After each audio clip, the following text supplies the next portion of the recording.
الحمد لله وكفى والصلاة والسلام على عباده الذين اصطفى أما بعد فأعوذ بالله من الشيطان الرجيم بسم الله الرحمن الرحيم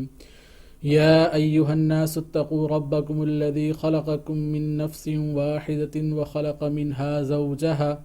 وبث منهما رجالا كثيرا ونساء واتقوا الله الذي تساءلون به والأرحام ان اللہ کان علیکم رقیبا آمنت باللہ صدق اللہ مولانا العظیم۔ معزز ناظرین کرام، بینک اسلامی کے دین کنیکٹ پروگرام کے تحت آج چوتھے حصے کے ساتھ آپ کی خدمت میں حاضر ہیں۔ انشاءاللہ چوتھے سپارہ جہاں سے سورہ نساء شروع ہوتی ہے آخری ایک پاؤ سے لے کر اور پانچواں سپارہ مکمل ہونے تک انشاءاللہ آپ کے سامنے خلاصہ مضامین قرآن پیش کیا جائے گا۔ سورۃ النساء مدنی صورت ہے اور اس مختلف حصوں میں یہ نازل ہوئی ہے، جس میں کچھ غزوہ بدر کے بعد، غزوہ احد کے بعد تقریباً 2 ہجری سے لے کر اور 6 ہجری تک کا یہ وقت ہے جس میں یہ سورۃ النساء نازل ہوئی ہے۔ چونکہ یہ اس وقت میں نازل ہوئی ہے جب مدینہ منورہ کی ریاست اپنی ابتدائی مراحل کے اندر تھی، اور تو اس وجہ سے اس کے اندر بہت سارے احکامات ہیں، یعنی سورہ بقرہ کے اندر اللہ تعالیٰ نے بہت سارے احکامات نازل فرمائے، اور اب اس کے بعد سورۃ النساء کے اندر اللہ تعالیٰ کی طرف سے بہت سارے احکامات جو کہ اس وقت کے لیے بھی اور آج کے لیے بھی ہماری راہ عمل ہیں۔ نساء جمع ہے امرأہ کی، اور یعنی جس کے اردو میں ہم کہیں گے کہ عورتیں، چونکہ اس کے اندر اللہ تعالیٰ نے خاص طور پر عرب کے اندر بھی اور آج کے زمانے میں بھی عورتوں کے حقوق سب سے زیادہ پامال ہوتے ہیں، تو اللہ تعالیٰ نے اس بات پہ ایک اچھے معاشرے کے لیے ضروری ہے کہ اس کے اندر عورتوں کے حقوق کی پاسداری کی جائے، تو اس چیز پر اللہ تعالیٰ نے کافی زور دیا ہے، جس کی وجہ سے اس حوالے سے سورت کا نام سورۃ النساء رکھا گیا ہے۔ ابتدا اللہ تعالیٰ اس بات سے فرماتے ہیں کہ تمام انسانوں کو اللہ تعالیٰ خطاب فرماتے ہیں اور تقوی کا حکم دیتے ہیں کہ اللہ تعالیٰ سے ڈرو، اور اس بات کو بیان فرماتے ہیں کہ اللہ تعالیٰ کی اس قدرت کو دیکھو کہ اللہ تعالیٰ نے ایک مرد ایک عورت یعنی حضرت آدم اور حوا کے ذریعے سے اس انسانیت کو اللہ تعالیٰ نے بقا بخشی اور انسانیت کو پوری دنیا میں پھیلا دیا۔ تو ایک تو اس بات کی طرف اشارہ ہے کہ جب سب حضرت آدم علیہ السلام کی اولاد ہیں تو اس کے بعد پھر ہماری نسب اس حوالے سے مساوی ہیں، برابر ہیں، کسی ایک نسل کو دوسری نسل کے اوپر کوئی فوقیت نہیں ہے۔ اس کے بعد یہ اس صورت کے اندر ابتدا میں جیسا عرض کیا گیا غزوہ احد کے بعد بھی اس کا کچھ حصہ نازل ہوا، اور غزوہ احد میں تقریباً 70 صحابہ کرام شہید ہو گئے، تو بیواؤں اور یتیموں کے مسائل جو ہے اس وقت اٹھ گئے، تو اللہ تعالیٰ نے یتیموں اور بیواؤں کے حوالے سے کچھ احکامات نازل فرمائے، جس کے اندر یتیموں کے اموال کو صحیح طور پر خرچ کرنا، ان کی حفاظت کرنا، اور اگر کوئی مالدار ہے تو اس سے بچے، غریب ہے تو ٹھیک ہے، ایک اصول کے مطابق استعمال کر سکتا ہے، اور جب یہ یتیم بڑے ہو جائیں تو اس بڑے ہو جانے کے بعد اس یتیم کے مال کو اس کے حوالے کر دینا، یہ احکامات نازل فرمائے۔ ساتھ ساتھ یتیم بچیوں اور عورتوں کے حقوق کے حوالے سے ایک بات یہ بیان فرمائی کہ زمانہ جاہلیت کے اندر نکاح اور شادیوں کا کوئی حد نہیں تھی، لوگ 10 20 50 100 نکاح کر لیا کرتے تھے، تو اللہ تعالیٰ نے اس بات کو متعین کر دیا کہ مسلمانوں کے لیے زیادہ سے زیادہ جو نکاح کی حد ہے وہ 4 شادیوں کی حد ہے، لیکن اس کے ساتھ ایک اور شرط لگا دی کہ اگر تم عدل نہیں کر سکتے تو اس صورت کے اندر پھر ایک ہی پر گزارا کرو، یا ایک ہی نکاح پر تم کفایت کرو۔ تو یعنی ایک سے زائد شادیوں کی جو اجازت ہے، ایک نمبر 1 فرض نہیں ہے، واجب نہیں ہے، اجازت ہے، وہ اس شرط کے ساتھ ہے کہ آپ اس کے اندر عدل کرو، اگر عدل نہیں کر سکتے تو پھر ایک پر گزارا کرو۔ پھر آگے جا کر اللہ تعالیٰ نے وراثت کے مسائل کو بہت تفصیل سے بیان فرمایا ہے، اور اس کی اہمیت ہمیں اس بات سے واضح ہوتی ہے کہ عام طور پر قرآن کے اندر اللہ تعالیٰ نے اصولی بات فرمائی، مثال کے طور پر اقیم الصلاۃ، نماز قائم کرو، وآتوا الزکاۃ، زکوٰۃ دو، لیکن نماز پڑھنی کس طریقے سے عام طور پر احادیث سے ہمیں معلوم ہوتی ہیں، اسی طریقے سے زکوٰۃ کتنی دینی ہے، کس مال پہ دینی ہے، کیسے دینی ہے، وہ تمام تفصیلات عام طور پر احادیث سے معلوم ہوتی ہیں۔ لیکن وراثت کی اہمیت اس بات سے اجاگر ہوتی ہے کہ اللہ تعالیٰ نے نہ صرف وراثت کا حکم دیا، ساتھ میں جو مختلف ورثاء کے حصے ہیں کہ کس کو کتنا ملے گا، کس طریقے سے ملے گا، وہ تمام تفصیلات بھی اللہ تعالیٰ نے قرآن پاک کے اندر ہی بیان فرما دی۔ تو سورۃ النساء کے اندر اگلا مضمون اللہ تعالیٰ نے وراثت کے حوالے سے، اور اس میں خاص طور پر یہ بات بیان فرمائی کہ عورتوں کو اور بچوں کو وراثت سے محروم نہ کرو، جو حصہ اللہ تعالیٰ نے مقرر کر دیے ہیں وہ بہرحال ادا کرنا لازمی ہے۔ اس حوالے سے پہلے بھی جو ہے غفلت پائی جاتی تھی، اور آج کے معاشرے میں ہمارے میں غفلت پائی جاتی ہے کہ نمبر ایک، ہم وراثت کا یعنی کسی کا انتقال ہوا اور اگر ہم وراثت کا نام لے لیں اور کہیں گے یار اس کی ورثے کو تقسیم، ترکے کو تقسیم کر دیا جائے، تو لوگ کہتے ہیں کہ یہ ابھی اس کے جو کفن بھی میلا نہیں ہوا، اور جو نا اس کے جو ہے مال و دولت کی تقسیم کی تم نے پڑھی ہوئی ہے۔ تو یاد رکھیے شریعت کا حکم ہے، اس کے اندر یعنی یہ کوئی عیب کی بات نہیں ہے کہ جو ہے اگر کسی کا انتقال ہو گیا، نمبر ایک کہ جو مال چھوڑا ہے اس نے اب وہ اس کا مالک نہیں رہا، بلکہ جو اس کے شرعی ورثاء ہیں وہی مالک ہیں، وہ اگر اس بات کا مطالبہ کرتے ہیں کہ اس کی تقسیم کر دی جائے تو اس میں کوئی اپنے بری بات نہیں ہے، بلکہ شریعت کا حکم یہی ہے کہ وہ آپس میں تقسیم کر لیں۔ اور خاص طور پر جو لڑکیاں ہیں، چاہے وہ بیٹی کی صورت میں ہیں، چاہے بیوی کی صورت یعنی میت کی بیوی کی صورت میں ہے، والدہ کی صورت میں ہے، ان سب کے حصے بھی دینا لازمی ہے۔ کئی دفعہ کہا جاتا ہے کہ ان کو ہم نے جہیز دے دیا یا ان کو کوئی عورت خرچ کر دیا، تو یاد رکھیے کوئی بھی خرچ کیا وہ آپ کی طرف سے ہدیہ تھا، لیکن اس میت کے مال کے اندر اس کا شرعی حصہ باقی رہتا ہے، اور جو شخص یہ حصہ نہیں دیتا حقیقت یہ ہے کہ اس کے اوپر غاصبانہ قبضہ کر کے بیٹھا ہوا ہے، اور یہ شرعاً جائز نہیں ہے، اور اس غصب کے نتیجے میں نہ اس مال کو استعمال کرنا جائز ہے اور نہ ہی اس سے مزید فائدہ اٹھانا جائز ہے۔ تو یہ ایک سنگین معاملہ ہے، اس پہ ہمیں دیکھنا چاہیے۔ اس کے بعد پھر جب ایک معاشرے کے اندر ہم چلتے ہیں تو کچھ برائیاں پیدا ہوتی ہیں، تو سورۃ النساء کے اندر اللہ تعالیٰ نے آگے پھر اگر ہم جنس پرستی، چاہے عورت کے ساتھ ہم جنس پرستی کے اندر ملوث ہو جائے، مرد کے ساتھ، تو اس کی سزا کا بیان فرمایا ہے کہ ان کو جو ہے تکلیف دو، اور یہ کہ گھر میں بند کر دو یہاں تک کہ اللہ تعالیٰ کوئی اور راہ نکالے۔ تو یہ سزا اللہ تعالیٰ نے بیان فرمائی۔ اس کے بعد نکاح کے اندر جب نکاح ہوتا ہے تو نکاح کے بعد کئی دفعہ ایسا ہوتا ہے کہ آپس میں نباہ نہیں ہو پا رہا ہوتا، اور آپس میں ایک دوسرے سے کچھ تکلیف ہو رہی ہوتی ہے، خاص طور پر بیوی، چونکہ عورت سے عام طور پر مرد کو یہ شکایت رہتی ہے کہ وہ تکلیف دے رہی ہے یا یہ کہ بات کو نہیں مان رہی ہے، اور باتیں ہیں۔ تو اس میں اللہ تعالیٰ نے ایک اصولی بات کی کہ بعض اوقات ایک چیز ہمیں بری لگ رہی ہوتی ہے، لیکن اللہ تعالیٰ نے اس میں خیر کثیر رکھی ہوتی ہے، اور مفسرین فرماتے ہیں کہ یہ خیر کثیر اس صورت میں ممکن ہے کہ بظاہر آپ کو جو ہے بدشکل عورت ملی ہے یا اچھے اخلاق کی عورت نہیں ملی، لیکن اللہ تعالیٰ اس کے اولاد میں نیک لوگ پیدا کر دے، صلحاء اور علماء پیدا کر دے، تو اس کے نتیجے میں آپ کے لیے صدقہ جاریہ ہو جائے، تو بہرحال اس پر صبر کرنا چاہیے۔ جب یہ 5واں سپارہ ختم ہوتا ہے، وہاں سے اللہ تعالیٰ پھر نکاح کے حوالے سے ایک اور حد بندی بیان فرماتے ہیں کہ کن عورتوں سے نکاح ہو سکتا ہے اور کن عورتوں سے نکاح نہیں ہو سکتا۔ تو وہاں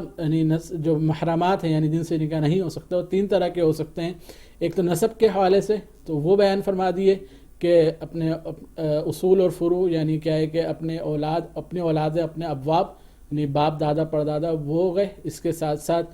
اپنے چاچا ہو گئے، پھپھیاں خالائیں وغیرہ ہو گئے، وہ بیان فرما دی۔ دوسری صورت محرم کی ہوتی ہے کہ رضاعت کی وجہ سے یعنی دودھ شریک ہونے کی وجہ سے وہ ہے، اور تیسری صورت ہے مصاہرت، یعنی اگر ایک کا نکاح ہو چکا ہے، اس کی وجہ سے مثال کے طور پر ساس حرام ہو جاتی ہے، یا اپنے کسی عورت سے نکاح کیا ہے تو اس کی جو بیٹی ہے یعنی پہلے شوہر سے وہ حرام ہو جاتی ہے۔ تو یہ مختلف صورتیں محرمات کی وہ اللہ تعالیٰ نے یہاں پر بیان فرمائی ہے۔ 5واں سپارہ شروع ہوتا ہے انہی محرمات کے حوالے سے ہدایت کے ساتھ، اور یہ کہ ہم عورتوں کے ساتھ بھلائی کا سلوک کرنے کے حوالے کے ساتھ۔ آگے پھر اللہ تعالیٰ اس بات کو بیان فرماتے ہیں کہ جب مال کمانا ہے تو اس میں بھی اللہ تعالیٰ کے احکامات کو پیش نظر رکھنا ہے، اور خاص چیز جو تجارت کے اندر لازمی ہے وہ یہ کہ باہمی رضامندی، کہ جو بھی تجارت ہو باہمی رضامندی سے ہو، زبردستی نہ ہو۔ تو اس چیز کو اللہ تعالیٰ نے اس صورت کے اندر بیان فرمایا ہے۔ مزید صلہ رحمی کا حکم دیا ہے، اور اس کے بعد پھر خانگی زندگی کے حوالے سے ہی مزید ہدایت بیان فرمائی ہے کہ جب ایک گھر بنے گا، اور گھر بنے گا تو معاشرہ بنتا ہے، تو اس گھر کے اندر کس کی کیا ذمہ داری ہے؟ تو مرد کی ذمہ داری یہ دی گئی کہ وہ کما کر لائے، اور وہ گھر کا سربراہ ہے۔ اور قوامون علی النساء کا جو لفظ آتا ہے کہ مرد یعنی قوام ہے، تو عام طور پر اس کا ترجمہ یہ کرتے ہیں کہ جو ہے مرد اور یعنی مرد جو ہے حاکم ہے. تو یاد رکھیں یہاں جو ہے یہ ترجمہ زیادہ مناسب نہیں، اس سے بہتر جو ترجمہ جو مناسب وہ یہ ہے کہ وہ سربراہ ہے اور ذمہ دار ہے، یعنی وہ گھر کے ذمہ دار ہے اس کے. اور یہ ذمہ داری کی وجہ بھی اللہ تعالیٰ نے بتا دی کہ اللہ تعالیٰ نے اس کو ذمہ دار یا سربراہ اس لیے بنایا ہے کہ یہ خرچ کرتا ہے، اور عورت کی ذمہ داری یہ ہے کہ وہ مرد کی اطاعت کرے. لیکن یہ ایک بہترین گھر ہوتا ہے جس کے اندر مرد اپنی ذمہ داری کو سمجھے اور عورت اپنی ذمہ داری کو سمجھے. لیکن کئی دفعہ ایسا ہوتا ہے کہ ذمہ داری بہتر انداز میں نہیں ہو پا رہی ہوتی، کہ عورت مرد کی فرما برداری نہیں کر رہی ہوتی، یا مرد جو ہے وہ جو اس کی ذمہ داری ہے کما کر لانا خرچ کرنا وہ پوری نہیں کر رہا ہوتا، تو اس کے نتیجے میں آپس میں جھگڑے ہوتے ہیں. تو اس کی بھی قرآن پاک میں یہاں پر سورۃ النساء میں اللہ تعالیٰ نے مراحل بیان فرمائے کہ اب کیا کیا جائے. اس کو میں پہلا مرحلہ ہے کہ ٹھیک ہے آپس میں بیٹھیں، ایک دوسرے کو سمجھائیں اور ایک دوسرے کی مجبوریوں کو، ایک دوسرے کے مسائل کو سمجھیں اور اس کو حل کرنے کی کوشش کریں. نمبر 2، اگر ایسا ہے کہ یہ آپس میں مسائل حل نہیں ہوتے، مرد عورت کو سمجھا رہے لیکن وہ سمجھ نہیں پا رہی ہے، پھر بھی نافرمانی پہ اتری ہوئی ہے، تو اس صورت میں دوسرا مرحلہ یہ ہے کہ مرد عورت سے اپنا بستر جدا کر لے. گھر سے نہیں جائے، اسی گھر میں رہتے ہوئے اس سے مرد اپنا بستر جدا کر لے. تیسرے مرحلے کے اندر اس بات کی گنجائش ہے، پسند نہیں کیا گیا لیکن گنجائش ہے کہ اتنی اگر وہ عورت پھر بھی نہ مانے، نافرمانی پہ اتر آئی ہے، تو اتنی مار جس سے نشان نہ پڑے. علماء کرام فرماتے ہیں کہ اس سے نشان نہ پڑے، ایسے ہی ماری جا سکتی ہے، لگائی جا سکتی ہے. لیکن جیسا عرض کیا کہ یہ پسندیدہ نہیں ہے، بس گنجائش ہے، اور اس میں بھی وحشانہ پن نہ ہو، بلکہ ایسی مار جس کے نتیجے میں عورت کے اوپر نشان نہ پڑے. اور اس کے بعد پھر بھی مسئلہ حل نہ ہو تو پھر اگلا مرحلہ یہ ہے کہ کچھ عورت کے خاندان کے لوگ اور کچھ مرد کے خاندان کے لوگ آ کر جمع ہو جائیں، اور ان کی بھی نیت یہ ہو کہ ان کے آپس میں صلح کروانی ہے اور بات کو نبھانے والی بات کرنی ہے، تو اللہ تعالیٰ اس میں خیر ڈال دے گا. اگر اس سے بھی مسئلہ حل نہ ہو اور نتیجے نکلے کہ عورت اس بات پر بزید ہو کہ میں نے اس مرد کے ساتھ گزارا کرنا ہی نہیں ہے، تو پھر ایک اور راستہ وہ رکھا گیا ہے خلا کا، کہ عورت جو ہے وہ کچھ مال دے کر یا اپنا مہر چھوڑ کر مرد کو اس بات کی مرد سے یہ کہے کہ وہ اس کو طلاق دے دے. تو یہ خلا کا معاملہ جو ہے یہ اگلا مرحلہ ہے جس کے نتیجے میں گھر کے جو معاملات ہیں اس کو سدھارا جا سکتا ہے. اس کے بعد پھر اللہ تعالیٰ نے انفاق فی سبیل اللہ کہ اللہ کی راہ میں خرچ کرنے کی فضائل کو بیان کیا ہے. صلہ رحمی کا اللہ تعالیٰ نے حکم دیا ہے کہ جو ہے صلہ رحمی کے ساتھ معاملات کیے جائیں، اور ساتھ ساتھ وضو اور تیمم کے احکامات اللہ تعالیٰ نے سورۃ میں نازل کیے ہیں کہ اگر وضو یا غسل کی حاجت ہے اور وضو اور غسل کے لیے پانی موجود نہیں ہے، تو یہ اس امت کی فضیلت ہے کہ اللہ تعالیٰ نے اس کے لیے مٹی کو یعنی تیمم بندہ کر لے تو اس کو بھی طہارت قرار دیا، اس کے تیمم کر عبادات جیسا نماز وغیرہ پڑھی جا سکتی ہیں. پھر اللہ تعالیٰ نے یہود و نصارہ کے جو کرتوت تھے یا ان کی برائیاں تھیں اس کو بیان کیا ہے، اور ساتھ ساتھ ان کو دعوت دی کہ ملت ابراہیمی اور نبی کریم صلی اللہ علیہ وسلم قرآن کے اطاعت کی طرف وہ آ جائیں. پھر ایک بہت ہی پیارا حکم اللہ تعالیٰ نے اس صورت کے اندر دیا ہے، وہ یہ کہ امانات ان کے اہل تک پہنچاؤ. یہ وہ آیت ہے جس کے اندر جو ہے نا پوری میرٹ کو اللہ تعالیٰ نے سمیٹ دیا ہے کہ ہر جو کام ہو وہ میرٹ کے اوپر ہو، یعنی جو جس کام کا اہل ہے اس کو اس کام کے لیے مختص کر دیا جائے، لگا دیا جائے. تو یہ قرآن کا حکم ہے جو کہ سورۃ النساء سے ہمیں معلوم ہوتا ہے. اور آج معاشرے کے اندر بہت ساری برائیاں صرف اس وجہ سے ہیں کہ جس پوسٹ کے اوپر جس بندے کو ہونا چاہیے تھا، جو اس کا اہل تھا، اس اہل تک وہ امانت نہیں پہنچی، جس کی وجہ سے جو مختلف برائیاں کھڑی ہو جاتی ہیں، رشوت بداری، دیگر چیزیں. اگر میرٹ کی بنیاد پر سلیکشن ہونا شروع ہو جائے اور میرٹ کو بنیاد بنایا جائے تو بہت سارے مسائل ہمارے اس سے حل ہو جاتے ہیں. اس کے بعد ایک انتظامی حوالے سے اس بات کا حکم دیا گیا ہے کہ یا ایھا الذین آمنوا اطیعوا اللہ واطیعوا الرسول واولی الامر منکم، کہ تم میں سے جس کو ضابطے میں بڑا بنایا گیا ہے، جو اولی الامر ہیں یعنی آپ کے امیر ہیں، وہ امیر یعنی آپ کا حکمران بھی ہو سکتا ہے. اس کے ساتھ ساتھ آپ گھر میں تو باپ آپ کا امیر ہے، کسی ادارے کے اندر تو آپ کا جو لائن مینیجر ہے وہ آپ کا امیر ہے.